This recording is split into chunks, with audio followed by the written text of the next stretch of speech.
Hari ini kita bersyukur karena anugerah-Nya yang ajaib, yang tetap memberikan semangat hidup bagi kita, melewati berbagai kesulitan hidup. Sekalipun kita masih berada dalam dunia berdosa, tetapi Tuhan yang hidup tidak pernah meninggalkan kita. Anugerah-Nya melimpah bagi kita. Kita datang dengan bersyukur kepada Dia, beribadah memuliakan nama Dia. Karena itu mari kita menyerahkan ibadah kita dalam pimpinan Tuhan. Bapa, kami bersyukur untuk kesempatan indah Tuhan izinkan bagi kami bersehati bersama memuji meninggikan nama Tuhan, tetapi juga akan mendengarkan firman Tuhan. Dimanapun kami berada, kami tetap berkomitmen untuk beribadah kepada Engkau, memuji meninggikan nama-Mu, nama di atas segala nama, nama yang berkuasa di langit dan di bumi, memberikan kekuatan dan penghiburan bagi kami. Karena itu Bapa, ibadah kami pada hari ini dari awal sampai akhir kiranya boleh jadi di dalam nama Bapa, Putra, dan Roh Kudus. Amin.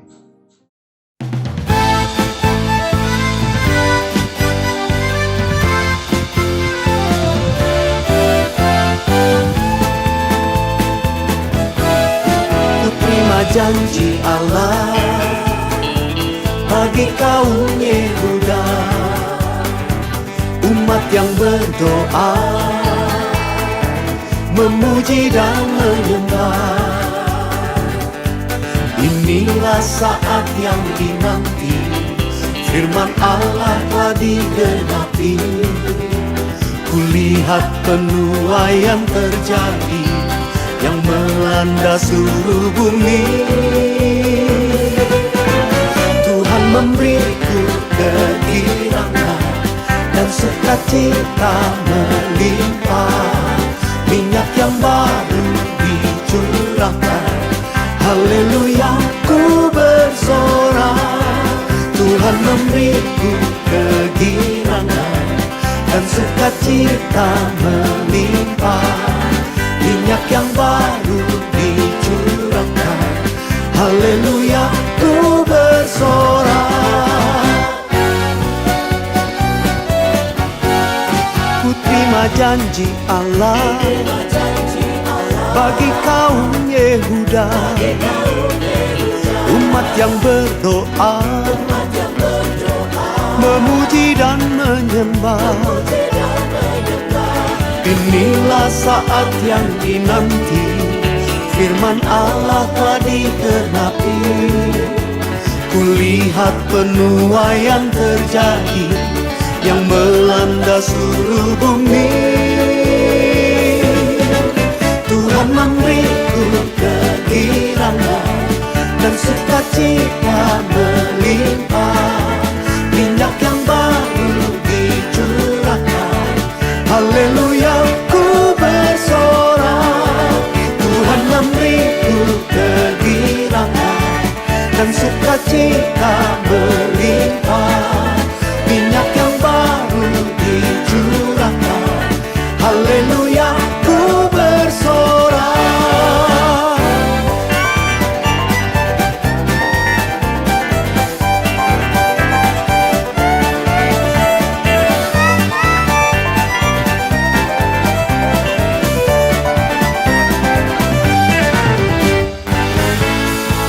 Tuhan memberiku kegirangan dan sukacita melimpah.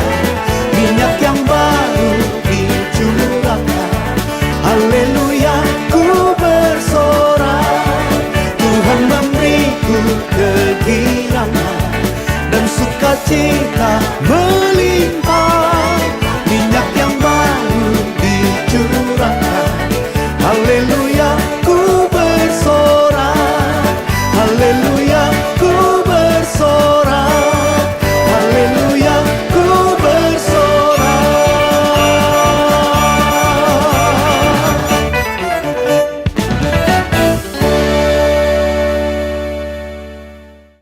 Shalom. Hari demi hari boleh berlalu, Dunia boleh terus berubah dengan berbagai dinamika kehidupannya. Tetapi kita percaya bahwa Allah kita tidak pernah berubah. Ibrani pasal 13 ayat 8 mengatakan bahwa Yesus Kristus tidak pernah berubah. Dulu, sekarang, sampai selama-lamanya. Karena Dia tidak berubah, maka perhatiannya, pertolongannya, kuasanya, berkatnya itu selalu tersedia juga bagi kita semua. Kita semua sudah mengalaminya sampai pada hari ini, bukan? Yang diharapkan Tuhan bagi kita, karena Dia tidak berubah, kita juga tidak boleh berubah dalam hal kesetiaan kita kepada Tuhan. Tuhan mengharapkan kita tetap setia dalam hidup ini. Ada pujian yang mengatakan bahwa ku tak membawa apapun juga saat ku datang ke dalam dunia ini. Saatnya ku tinggalkan semua, dan inilah yang aku punya, yaitu hati sebagai seorang hamba yang mau taat dan setia. Itulah yang kita punya. Karena itu hari ini mari kita tetap masih dalam tema kita selama beberapa bulan ke depan ini, dalam pergumulan-pergumulan yang berat yang sedang kita hadapi ini, saudara-saudara. Ancaman-ancaman sakit penyakit yang tak kunjung selesai, tetapi kita tetap menjadi orang yang setia. Maukah saudara tetap setia kepada Tuhan sampai hari ini? Firman Tuhan menghantar kita di dalam Matius pasal yang ke-24 ayat yang ke-45 sampai ayat 51. Demikian. Perumpamaan tentang hamba yang setia dan hamba yang jahat. Siapakah hamba yang setia dan bijak sana yang diangkat oleh tuannya atas orang-orang yang untuk memberikan mereka makanan pada waktunya? Berbahagialah hamba yang didapati tuannya melakukan tugasnya itu ketika tuannya itu datang. Aku berkata kepadamu, sesungguhnya tuannya itu akan mengangkat dia menjadi pengawas segala miliknya. Akan tetapi apabila hamba itu jahat dan berkata di dalam hatinya, Tuanku tidak datang-datang, lalu ia mulai memukul hamba-hamba lain dan makan minum bersama-sama pemabuk-pemabuk, maka Tuhan hamba itu akan datang pada hari yang tidak disangkanya dan pada saat yang tidak diketahuinya, dan akan membunuh dia dan membuat dia senasib dengan orang-orang munafik. Di sanalah akan terdapat ratapan dan kertakan gigi. Saudara-saudara yang terkasih di dalam Tuhan, Matius pasal 24 dan 25 di bahagian yang ditulis berbicara, dua pasal yang berbicara tentang akhir zaman. Dan di sana ada rentetan perumpamaan berbicara tentang akhir zaman. Dan yang ditekankan di sana adalah bagaimana kedatangan Tuhan yang mendapati orang-orang yang setia di hadapan Dia. Jadi saudara, mari kita juga ingin setia di hadapan Tuhan. Kadang tangan Tuhan itu bukan menjadi urusan kita, sekalipun kita merindukan. Tapi karena tangan Tuhan itu menjadi urusan Tuhan, waktu dan kapan kita tidak perlu tahu. Tapi yang jelas itu dalam rencana. Yang sangat penting di sini adalah mau mengajarkan kesetiaan kita di dalam dunia ini, di dalam kehidupan kita. Apakah kita mau menjadi orang yang setia? Nah, kalau kita ingin menjadi orang yang setia, melalui perumpamaan ini kita diajarkan beberapa ciri seorang hamba yang setia itu. Dan dengan demikian memacu semangat kita juga untuk tetap setia sampai kedatangan Tuhan pada kali yang kedua. Hamba yang setia adalah hamba yang pertama, dia menyadari sungguh-sungguh bahwa status dia sebagai hamba yang dipanggil untuk tetap setia. Saudara-saudara, hamba yang setia itu adalah orang yang dipanggil sungguh-sungguh untuk mengabdikan seluruh kehidupannya kepada Tuannya. Itu satu panggilan, saudara-saudara. Rela mau menjadi hamba. Menjadi hamba atau menjadi doulos. Doulos itu artinya kita mau membawa diri kita, menaklukkan diri kita di bawah otoritas penuh daripada Tuhan kita. Kita rela menjawab status itu oleh karena Tuhan memanggil kita sebagai hamba-hamba. Di zaman kini banyak orang yang berstatus sebagai hamba Tuhan. Dari segi status hamba Tuhan di masa kini banyak orang berbangga. Wah, hamba Tuhan itu keren. Wah, hamba Tuhan itu banyak diberkati. Wah, hamba Tuhan itu banyak fasilitasnya. Wah, hamba Tuhan itu ada namanya, ada jabatannya, ada reputasinya, ada macam-macam. Sehingga banyak orang juga berbangga sebagai status sebagai hamba Tuhan masa ini. Apalagi berstatus pelayanan di kota-kota besar, pelayanan publik banyak orang, bisa menjadi suatu kebanggaan orang memiliki status sebagai hamba Tuhan. Tetapi ada status hamba Tuhan yang melayani di tempat-tempat yang susah, di daerah-daerah terpencil, hidup menderita, terbatas secara status sosial, status ekonomi, semua serba minim. Wah, ada kekecewaan di hati. Mengapa aku menjadi hamba Tuhan? Lebih baik aku menjadi seorang pebisnis, seorang konglomerat, seorang pejabat tinggi, seorang politikus, seseorang yang memiliki nama, jabatan dan kedudukan yang wah. Kenapa aku sebagai hamba Tuhan demikian? Jadi itu tergantung kepada penilaian, persepsi seseorang. Siapakah hamba Tuhan itu? Tapi ketika kita belajar di sini yang dituntut adalah seorang hamba Tuhan adalah orang yang terpanggil sungguh-sungguh di hadapan Tuhan untuk mengabdikan seluruh kehidupannya kepada Tuhan.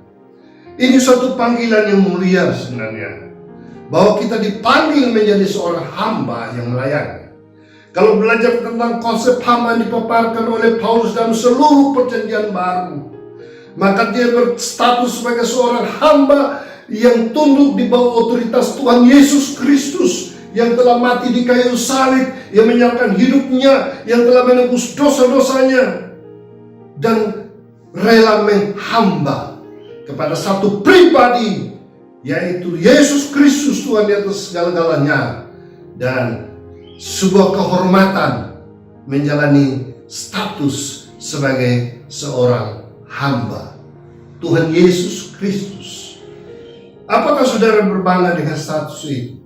Kita semua dipanggil untuk menghambakan diri kita di bawah kekuasaan Tuhan Yesus Kristus yang punya kuasa di sorga dan di bumi ini. Dan itu menjadi kekuatan kita. Kita adalah hamba Tuhan Yesus Kristus. Seorang hamba adalah hamba menyadari statusnya demikian. Panggilannya sebagai seorang hamba yang melayani. Yesus memberikan style hidup sebagai seorang hamba. Aku datang bukan untuk dilayani. Aku datang untuk melayani. Anak manusia datang untuk memberikan nyawanya bagi tebusan bagi banyak orang. Hamba sebuah status untuk melayani. Ciri kedua seorang hamba dari perumpamaan yang kita pelajari tadi adalah hamba yang setia itu melakukan tugas yang dipercayakan kepada dia. Tugas yang dipercayakan kepada dia. Sebagai hamba Tuhan, sebagai anak-anak Tuhan, apa tugas yang Tuhan percayakan kepada kita? Kalau bagi seorang pengkhotbah, kalau bagi seorang pendeta, tugas yang dipercayakan bagi dia, seorang gembala mengembalakan jemaat, seorang pendeta menyampaikan kebenaran firman Tuhan, mengajarkan kebenaran firman Tuhan. Seorang pelayan melakukan apa saja demi kemuliaan nama Tuhan. Hamba menerima tugas dari Tuhan. Dan sebenarnya kita semua berstatus sebagai hamba Tuhan Yesus Kristus, hanya dalam tugas kita yang berbeda-beda. Mungkin dalam rumah suami juga sebagai hamba Tuhan bagi keluarganya. Dia menerima tanggung jawab untuk membimbing istri dan anak-anaknya hidup dalam kebenaran. Itu adalah hamba Tuhan di dalam rumah. Mungkin di tengah masyarakat kita menjalankan tugas dan tanggung jawab kita melakukan sesuatu untuk memberkati banyak orang. Kita menerima tugas sebagai hamba menjadi berkat bagi banyak orang. Firman Tuhan mengajarkan bagi kita apapun yang kita lakukan dalam hidup ini, dalam perkataan atau perbuatan, lakukanlah semuanya di dalam nama Tuhan Yesus, seperti untuk Tuhan dan bukan untuk manusia. Masing-masing kita menjalankan fungsi kita, baik di dalam pelayanan-pelayanan gerejawi, dalam organisasi-organisasi pelayanan. Lakukan tugas-tugas kita sebagaimana Tuhan percayakan bagi kita. Tapi juga di tengah keluarga, di tengah masyarakat di mana kita berada, lakukan tugas-tugas kita dengan bertanggung jawab kepada Tuhan. Dan lakukan itu semua dengan setia. Di tengah menjalankan tugas ada banyak masalah yang datang menghadang. Kadang-kadang pemicu utama di dalam menjalankan tugas kita adalah faktor-faktor keuangan, faktor jabatan, faktor kedudukan, faktor nama baik, faktor sosial, faktor kecemburuan, faktor iri hati, kebencian, tantangan, air mata, banyak-banyak hal yang mungkin datang menghantam hidup kita. Kita ingin tinggalkan jabatan-jabatan tugas-tugas kita dan tidak menjadi setia lagi. Apakah kita akan menjadi hamba yang setia? Apakah sebagai seorang suami menjadi hamba yang setia dalam keluarganya? Apakah sebagai istri menjadi hamba setia di dalam rumah tangganya? Apakah menjadi anak-anak yang setia?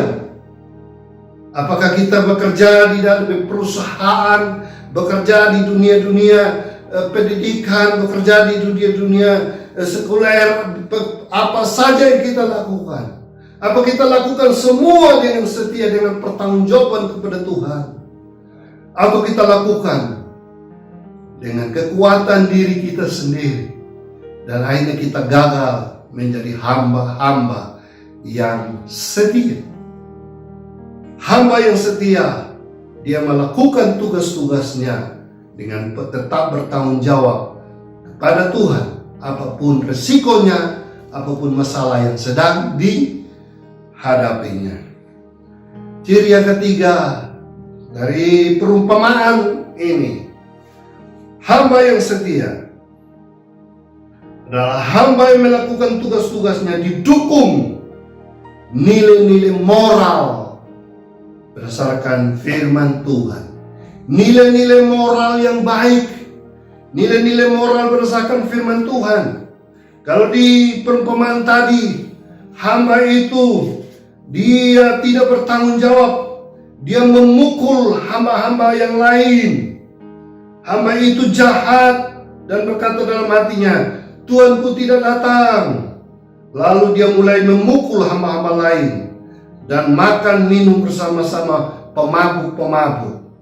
Dan saudara lihat di sini bahwa dia tidak bertanggung jawab secara moral lagi kepada Tuhan. Kecenderungan banyak orang yang tidak setia, oleh karena mereka lebih cenderung mengikuti emosional mereka, mengikuti hawa nafsu mereka, mengikuti keinginan daging mereka, mengikuti kepentingan diri mereka. Mereka lupa bahwa mereka bertanggung jawab kepada Tuhan, juga bertanggung jawab kepada sesama. Kita sebagai makhluk sosial yang harusnya saling menghormati, saling menghargai. Dan kita sebagai hamba-hamba Tuhan, hamba-hamba yang setia bertanggung jawab kepada Tuhan. Jadilah hamba yang setia. setia di dalam menjawab panggilan Tuhan bagi kehidupan kita, setia di dalam menjalankan tanggung jawab kita selama di dunia, bahkan setia dengan nilai-nilai moral yang diajarkan oleh firman Tuhan, tetap mengasihi dan melayani sesama kita. Itulah 3 ciri hamba yang setia. Tuhan mencari saudara dan saya. Tuhan membutuhkan kita sebagai hamba-hamba yang setia. Perumpamaan ini disajikan supaya kita siapkan hidup kita. Karena ketika Tuhan datang nanti, Dia tidak mencari apa-apa dari kita. Dia tidak menanyakan hartamu berapa banyak di dunia ini. Dia tidak menanyakan apa yang kau dapatkan di dalam seluruh dunia ini. Tapi Dia mencari hati kita. Apakah kita masih memiliki hati yang setia ataukah tidak? Tuhan memberkati kita sekalian. Amin.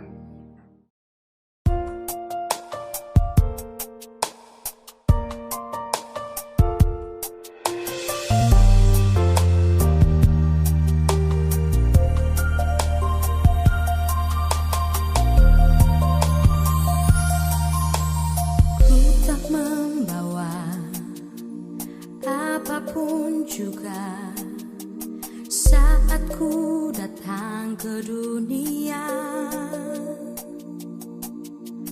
Ku tinggal semua pada akhirnya saat ku kembali ke surga.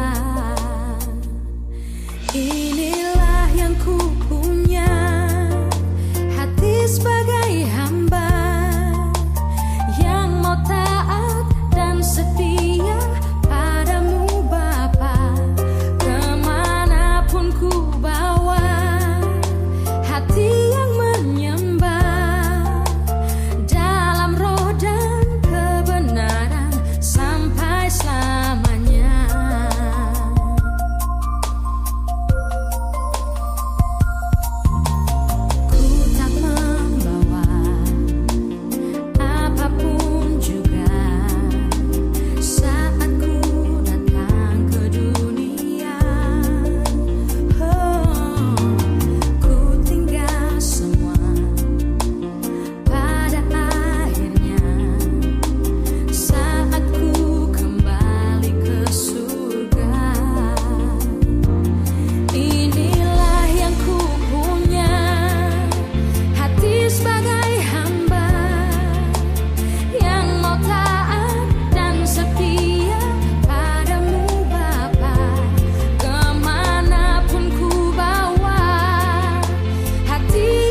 Kita berdoa, ya Tuhan, inilah hidup kami. Kami datang dan berserah diri di hadapan Tuhan. Kami rindu Tuhan dapati kami sebagai hamba-hamba yang setia ketika Tuhan datang kembali. Mungkin di antara kami ada yang sudah kehilangan kesetiaan kepada Tuhan, kehilangan kesetiaan kepada keluarga dan kepada sesama, kesetiaan di dalam menjalankan tugas dan tanggung jawab. Tuhan, ampunilah kami, pulihkan kami, jadikan kami kembali sebagai hamba yang setia. Terima kasih Tuhan, dan kami jalani kehidupan ini bersama Tuhan, melewati tantangan demi tantangan, air mata demi air mata, kesulitan demi kesulitan, tetapi Tuhan tidak tinggalkan kami. Perkenankanlah Tuhan, mujizat masih ada dan itu terjadi bagi setiap kami yang membutuhkan kesembuhan, membutuhkan pertolongan, membutuhkan penghiburan dan kekuatan daripada Tuhan. Solusi-solusi dalam pergumulan hidup kami, ada masalah-masalah ekonomi, masalah-masalah pekerjaan, masalah bisnis, apapun juga, kami berdoa di dalam nama Tuhan Yesus. Kami serahkan diri kami, dan biar campur tangan Tuhan tetap menyertai. Pulihkan kami Tuhan, biar ada damai, ada sukacita, berkat Tuhan yang tetap melimpah bagi kehidupan kami. Terima kasih Bapa, bila kami menjalani hidup ini bersama dengan Tuhan di tengah bangsa dan negara kami di mana kami berada, baik di negara Republik Indonesia yang kami cintai atau berada di negara lain. Setiap orang mendengarkan firman Tuhan, biarlah kuasa damai sejahtera Tuhan menyertai dan firman Tuhan menguatkan. Terima kasih Bapa, kami hadapi hari-hari hidup kami bersama dengan Tuhan. Berkat-Mu tetap ada bagi kami. Kasih anugerah Tuhan Yesus Kristus, kasih setia Allah Bapa, penghiburan kekuatan Roh Allah yang kudus menyertai kami sekalian dari sekarang sampai selama-lamanya. Amin.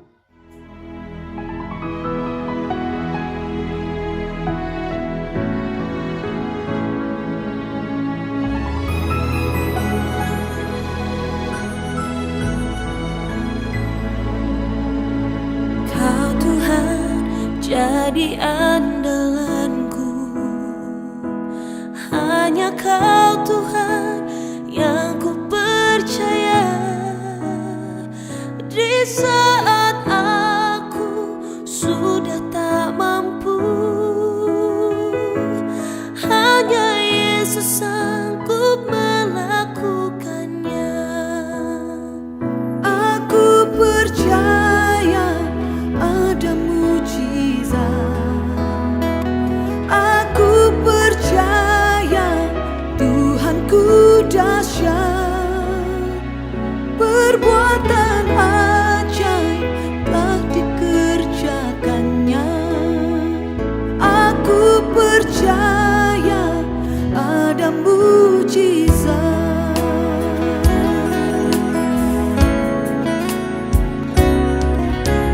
Kau Tuhan jadi andalanku, hanya Kau Tuhan yang ku percaya. Di saat aku sudah tak mampu, hanya Yesus sanggup melakukannya. Aku percaya ada mujizat. Aku percaya Tuhanku dahsyat. Perbuatan ajaib telah dikerjakannya. Aku percaya ada mujizat. Aku percaya ada mujizat. Aku percaya Tuhanku dahsyat. Perbuatan ajaib telah dikerjakannya. Aku percaya